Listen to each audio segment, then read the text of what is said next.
Hey, what's up? I'm Jabari Saunders, host of the Second Half Podcast. And before I sat in this chair behind this mic, I was a two-time All-American who played pro basketball overseas. When I started my second half, I worked with some of the biggest brands in the world, and also some of your favorite athletes. Welcome to the Film Room, where I'll put you up on game of what's going on in the sports industry, so you can make your next move your best move. Let's get it.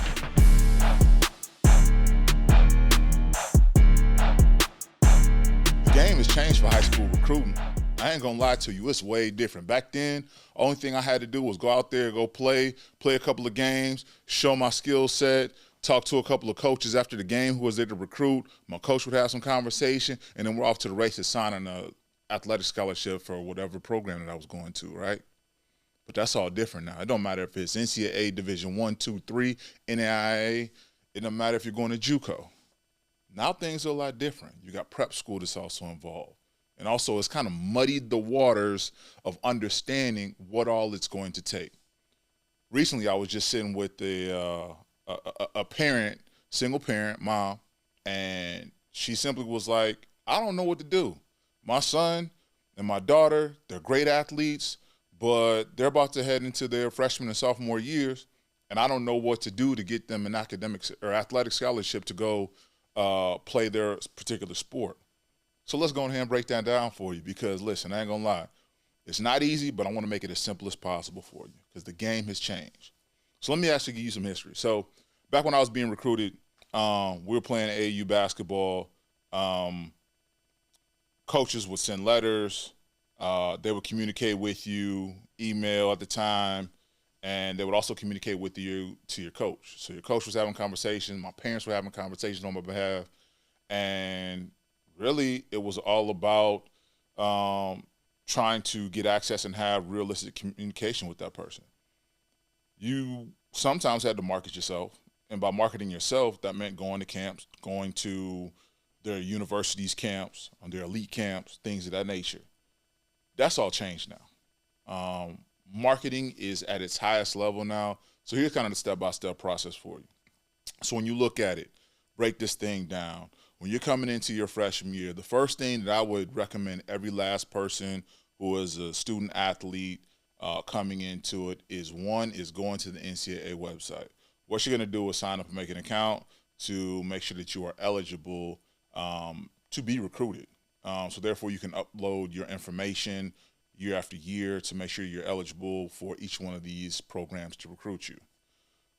One additional thing that I would say is that people don't realize that the importance of your social media and how you are able to market yourself is incredibly important. So again, I know a lot of times we look at social media, whether it's TikTok or Instagram or Twitter or whatever it is, we kind of want to keep our kids safe from what all is going on there. What I will say is that is a space in which you are going to utilize that as a main tool for your student athlete who is now shifting into this new space of wanting to be recruited. So the first thing I would say is definitely go out, check the NCAA website to make sure that you are hitting each one of those requirements by the NCAA. What used to be what was a clearinghouse for us, I believe it still is the same. That's where you want to go get your information and make sure you sign up within the portal.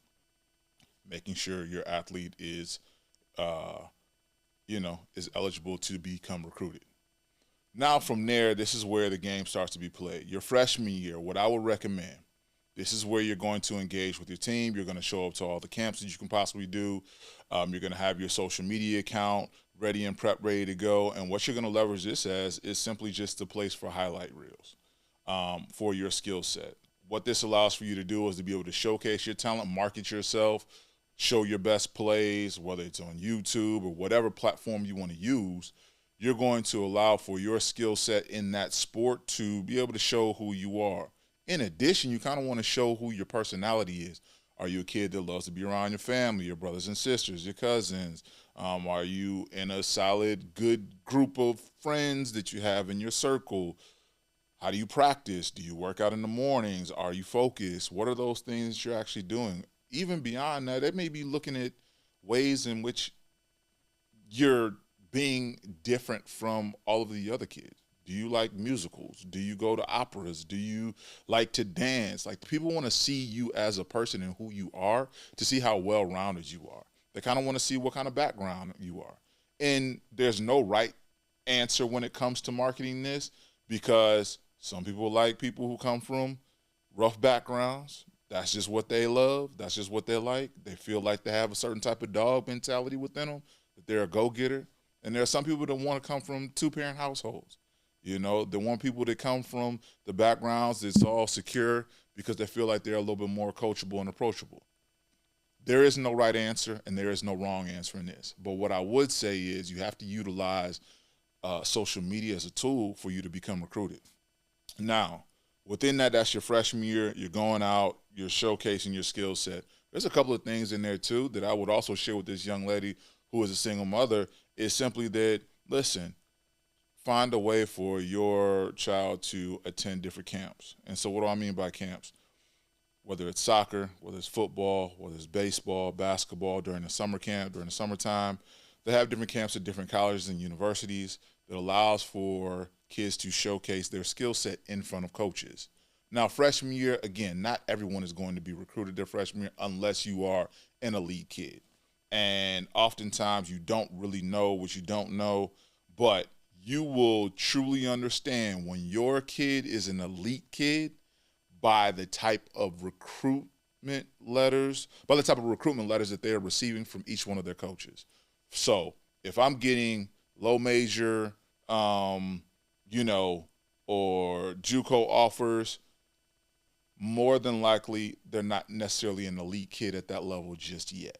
But if they're getting in the door, you're getting your top blue blood schools, your Kentuckys, your Dukes, or if they're in basketball, but if they're in football, you're getting your Texas, your Alabamas, your Oregons, and you're being invited to the Nike camps, the Adidas camps, the Under Armours, all of those types of camps, and they're really in with the elite ones, you will know as a parent, because you also have a lot of people wanting to call your phone on a day-to-day to get access and have a conversation about your student athlete that you have in your household.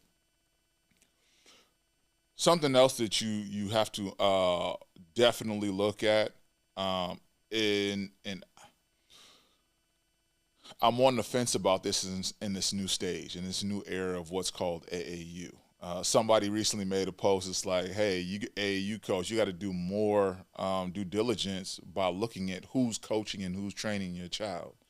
Because although they may have a program and they have all the nice jerseys that they purchase and all these good things, some people are just out for a money grab. And you have to realize that sports have become such a huge business and a money grab, where so many people have created and started AAU teams, and they've never touched a basketball or touched a court. Let's be real. Some of these people have never touched a basketball court, but yet they are the coaches and they are the executive directors of these said AAU programs. Just something to keep in mind. But more importantly, it's about the work ethic and how you're able to showcase that for each one of your teams. I'm not saying don't go play for an AAU team or summer program or a 7-on-7 team or anything like that. What I'm saying is just be mindful of where you are choosing to put your child in during this time, because it is extremely important during that freshman and sophomore year. Now, as we kind of progress, now you're going to start to see more of your child start to attend more camps. They're getting more exposure, and of course they're playing within their high school programs, right? So your sophomore year, you're still being recruited, you're hoping to get some more looks. Here's where you have to start to become your own agent. You have to become your own person, because there are so many kids that are looking to play the game. Coaches aren't able to get enough eyeballs at their specific location. There's only so many coaches, and there's only so many recruiting programs and agencies that are able to send in film. So here's what I would recommend for you. Yes, there are recruitment agencies that you can send your information to. You can go find them online and send them videotapes and clips, and you can email it to them. You also have everything on your social media and on your YouTube of all your highlights and things of that nature.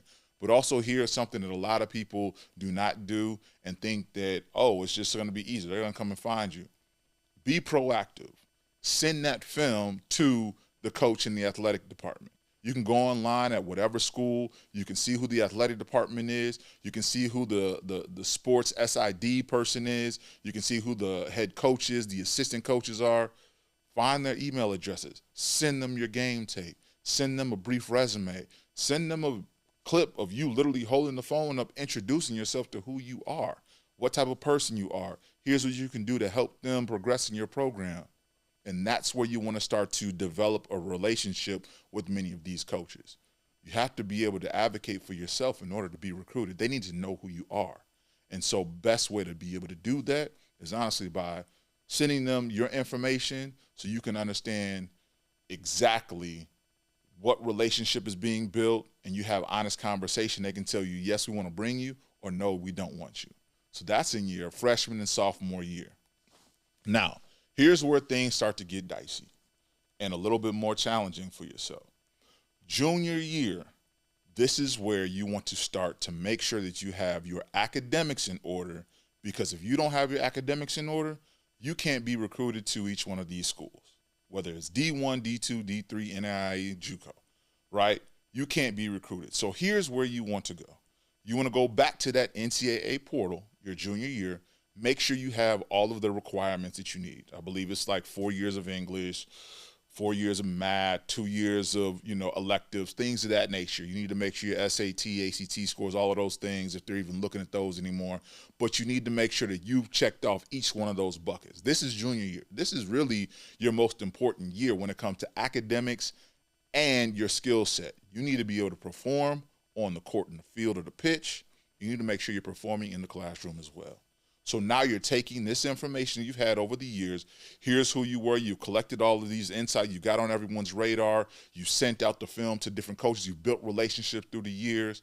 And now guess what? Now it's time to take that information and that package of who you are and making sure you hit that mark of being an academic student, and you're able to send that over to them, and also into the NCAA so they have all of your information as well. So then, say a school wants to offer you a scholarship, everything is smooth. You want to make sure you're buttoned up, that nobody else is going to tell you. Oftentimes, we skim over it because nobody has the information, but this is something that I just wanted to break down to everybody. So now we're getting into our senior year, right? The game has changed quite a bit, and I'm going to dive into this in a whole nother conversation, but there are different options depending on sports for the student athlete to then go off into play at the next level. There's a lot of money to be made at the next level if you are able to do it right. We can talk NIL here in a little bit, but more importantly, what we're talking about today is really just about the recruiting process. And so after that junior year, you are entering into your senior year. You want to make sure that you're healthy. You want to make sure that you have a schedule within yourself, and you know how to truly manage yourself on your own. You don't need a coach telling you to wake up and go work out or go lift weights or show up to practice. You don't need to be someone who is, I'm late to practice every day, or you have to have your things in order. You shouldn't have to be coached at that time to go in, work out, get better. You should be starting to understand what it truly takes for you to be the best athlete at that next level. And then what's going to happen in that senior year, if you're being recruited, you're going to start, and if you sign that scholarship at that time, you'll start to receive and get programs from the university that you're going to be attending, whether that's coaching, weightlifting programs, whether it's workouts, things of that nature to help with your development to get you prepared to start to play with your collegiate program that you're headed to from a scholarship standpoint. So you're going to sign that scholarship your junior, your senior year, but most importantly, as you're making that transition from junior to senior year and senior year to your freshman year of college or wherever program you're going to, you got to develop yourself, and you got to make sure your body and your endurance and your mental is all prepared and ready to go. So once you sign on that dotted line, it's time to go. And so a lot of people don't understand, and that's what it's going to take. And this step-by-step process starts all the way in your freshman year. So these are ways that you are able to be recruited. You're able to leverage your social media to help drive, but you also have to have that agency in yourself to go out here and reach out to schools on your own. You can't allow for anybody to do it for you. You got to be the one that is having conversations, picking up the phone, calling coaches, sharing with your highlight reels. Not only your highlight reels, what are you doing academically? Have you passed the clearinghouse? Have you taken your ACTs or SATs tests? Have you done all of the things that are needed? Now, the other side to this, say you have not hit the mark for this. Here are your options now, because things have changed. Before, you would go to school, you have 4 years to complete, you might be able to luck up and get a red shirt or a gray shirt at the time because you had an injury or something like that. That was 20 years ago. That's no longer. At this juncture in time, there's also a change that's being made. Currently, right now, you can have 4 years of playing, and then you could also get an additional year. But what also is the floodgates with NIL, you could be sitting out for 2 years or 3 years and still have access to come back. You can play for a team 1 year, transfer and go play for another team, transfer again, go play another team. And you can play for 4 schools. And some people might actually have access to play a 5th year. So here's where things are starting to change. And this is just very new. I don't even think it's been signed. I know there's a bill being sent to Congress that's happening within sports, but basically it's you have 5 years to complete 4 years of eligibility. So when you start and step foot on that campus, your clock starts. You have to complete your 4 years. Now, if you choose to transfer within that space, you still have an opportunity.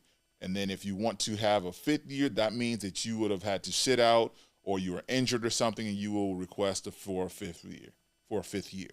That will allow for you to play within the confines of those 5 years. There are some people who have gone to JUCO, who went to prep school, who've elongated this process to now you have 25 and 26-year-old seniors that still have another year of eligibility. That's the world that we're living in this space. Right now, they're trying to put parameters around it. But for you in this space, if your kid is a freshman, sophomore right now, they're likely going to have a more structured process when it comes to their 4 years or their 5 years of college eligibility to play at the next level. One of the things that I would say is athletes have to understand the process of the next level a lot earlier, as well as the parents. Because what's going to happen is you are going to move into a space of NIL, and that is going to change and transition your entire thinking. And that's a conversation we're going to have down the road. Trust me, I got you. But this is for those who are trying to figure out, how do I get my child a scholarship playing at the next level? And if you got questions, send me a note, drop a link right down in the comment section, and I'll be sure to answer. Yeah, film, peace.